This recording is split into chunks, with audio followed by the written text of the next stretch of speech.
Hello everyone, जय हिंद। आप सभी को कैसे हैं आप लोग? क्या हाल चाल है? आई होप आप लोग अच्छे होंगे। स्वागत है आप सभी का आज के वीडियो में। तो स्टार्ट करते हैं सर आज के इस चैप्टर को। इस चैप्टर का पार्ट वन ऑलरेडी हमने रिकॉर्ड कर दिया है। इस चैप्टर को सेकंड पार्ट के बारे में इसमें हम लोग चर्चा करने वाले हैं। ठीक है सर, चलिए थोड़ा सा इसको जूम कर लेते हैं एंड स्टार्ट करते हैं। ये सारा चीज़ हमने देख लिया था कि सेलेस्टियल बॉडीज़ क्या होता है, न्यू मून क्या होता है, फुल मून क्या होता है, कॉन्स्टलेशन क्या होता है। ये सारा चीज़ हमने ऑब्जर्व किया था। ठीक है। इसके बाद हमने देखा था कि सोलर सिस्टम क्या होता है, सन क्या है, पोल स्टार क्या है, ये सारा चीज़ देखा था। ठीक है।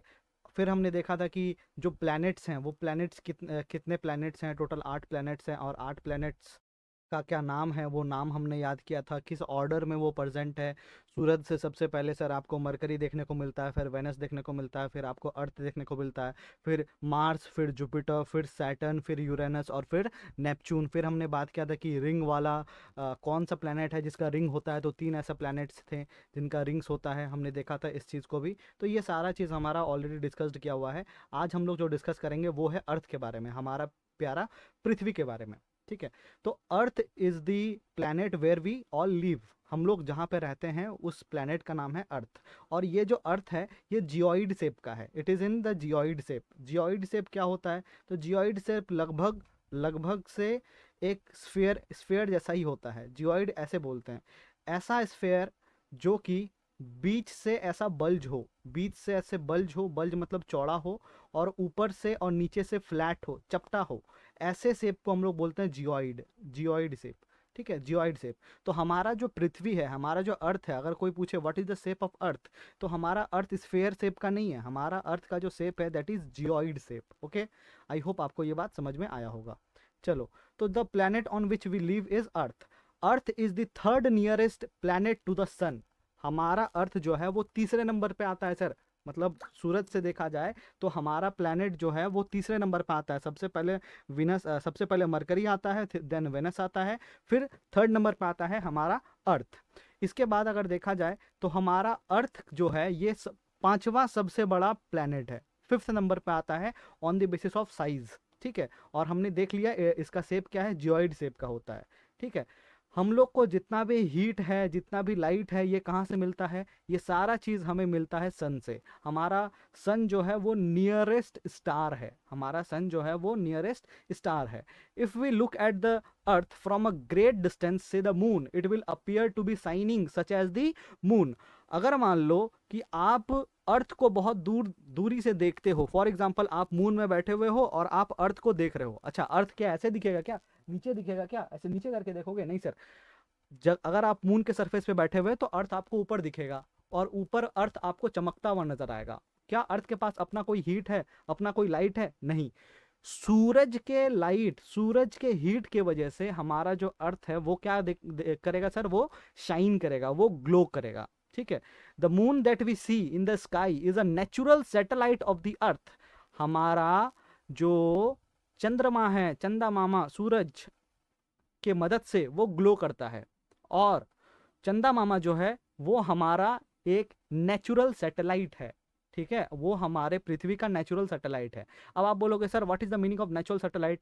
सो द थिंग्स और the celestial bodies which revolve around some other celestial body, I'm so sorry, that thing is known as natural satellite। मतलब हमारा जो मून है वो अर्थ के चारों ओर रिवॉल्व करते रहता है सर। ठीक है, रिवॉल्व करते रहता है ऐसे ऐसे ऐसे ऐसे करके। ठीक है, चारों तरफ रोटेट या फिर रिवॉल्व जो भी बोलो आप, वो घूमते रहता है एज अ कंपेनियन। तो दिस इज वाई हमारा जो अर्थ है, हमारा जो अर्थ है, अर्थ का नेचुरल सैटेलाइट है हमारा मून। ठीक है। चलिए अब बढ़ते हैं आगे। The earth is neither too hot nor too cold. It has water and air which are very essential for our survival. Sir, हमारा जो पृथ्वी है वो ना तो ज़्यादा गर्म है ना तो ज़्यादा ठंडा है, और इसीलिए यहाँ पे मॉडरेट टेम्परेचर बना हुआ है, इसीलिए हमारा एग्जिस्टेंस भी है। अगर बहुत ज़्यादा गर्मी रहता तो वी कैन नॉट एग्जिस्ट, अगर बहुत ज़्यादा ठंडा रहता तो we also can not exist at that time also. ठीक है। इसके अलावा हमारे यहाँ पे एटमॉस्फेयर है। एटमॉस्फेयर सर सारे गैसेस को सारा गैसेस हमारा कहाँ पर मिलता है, oxygen, carbon dioxide, carbon monoxide, nitrogen, ये सारी चीज़ कहाँ मिलते हैं सर, हमारे एटमॉस्फेयर में मिलता है। और एटमॉस्फेयर जो है उसी में ऑक्सीजन भी है, और ऑक्सीजन ही हमें सर्वाइव करने में हेल्प करता है, रेस्पिरेशन में हेल्प करता है। ठीक है। From outer space, the Earth appears blue because of 2/3 surface of Earth is covered with water. हम अगर आप अर्थ को देखोगे बाहर से, फॉर एग्जांपल यूनिवर्स से अगर आप अर्थ को देख रहे हो, ठीक है, अंतरिक्ष से अगर आप अर्थ को देख रहे हो तो अर्थ आपको ब्लूइश नजर आएगा, ब्लू कलर का। और हमेशा हम लोग अर्थ को ब्लू कलर का ही ब्लू कलर से ही डिनोट करते हैं। देखो यहाँ पे भी अर्थ जो है, इस जगह पे भी जो अर्थ आपको देखने को मिल रहा है ये भी ब्लू दिख रहा है, ब्लू दिख रहा है।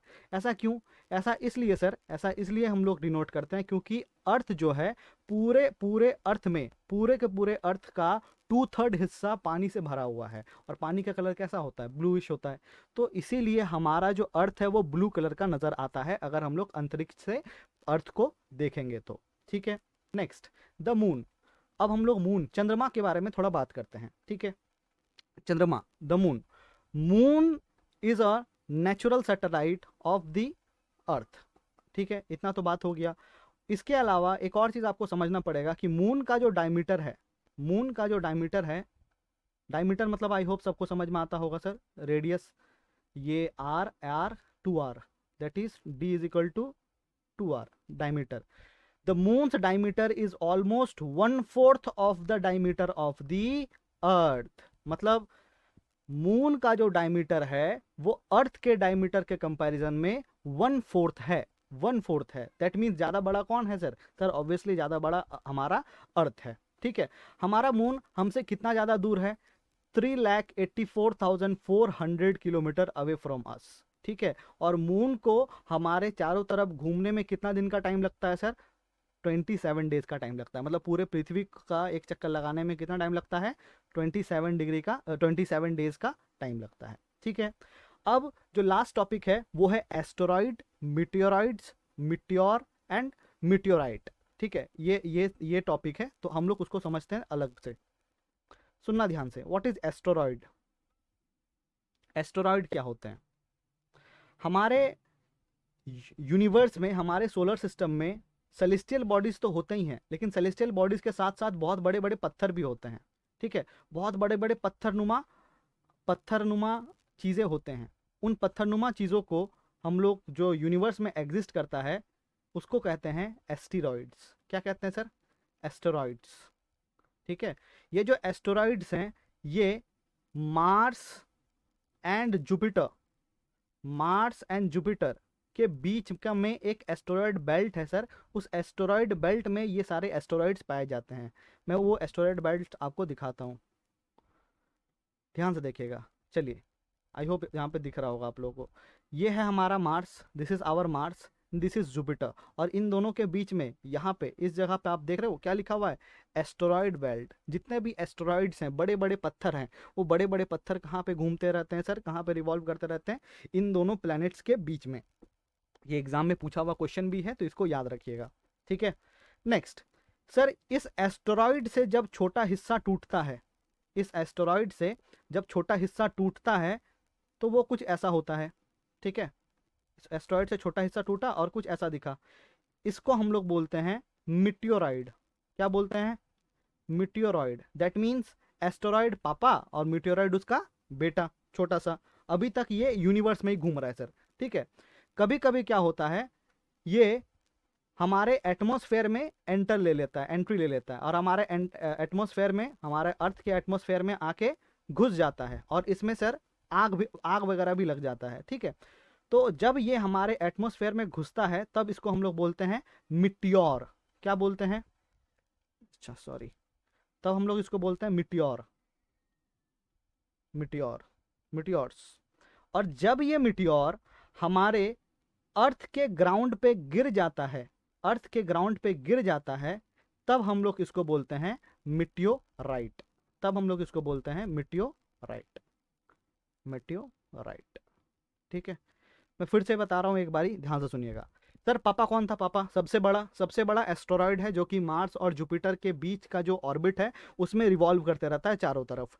जब उसका एक छोटा सा हिस्सा टूटता है, एस्टेरॉइड क्या, एक पत्थर है, बड़ा सा पत्थर है सर, बड़ा सा रॉक है, रॉक सिस्टम जैसा है। तो जब इसका छोटा सा हिस्सा टूटता है और अभी वो यूनिवर्स में ही घूम रहा है, उसके छोटे हिस्से को हम लोग बोलते हैं मिटियोराइड। क्या बोलते हैं सर? मिटियोरॉइड। ठीक है, ये पापा है तो ये बेटा है। ठीक है, नेक्स्ट, जब ये मिटियोरॉइड एटमॉस्फेयर में एंट्री लेता है, हमारे एटमॉस्फेयर में, अर्थ के एटमॉस्फेयर में एंट्री लेता है, तो उसको हम लोग बोलने लगते हैं मिटियोर्स। क्या बोलते हैं? मिटियोर्स। और जब ये मिटियोर हमारे अर्थ के सरफेस में को हिट कर देता है, तो तब हम लोग इसको बोलते हैं मिटियोराइट।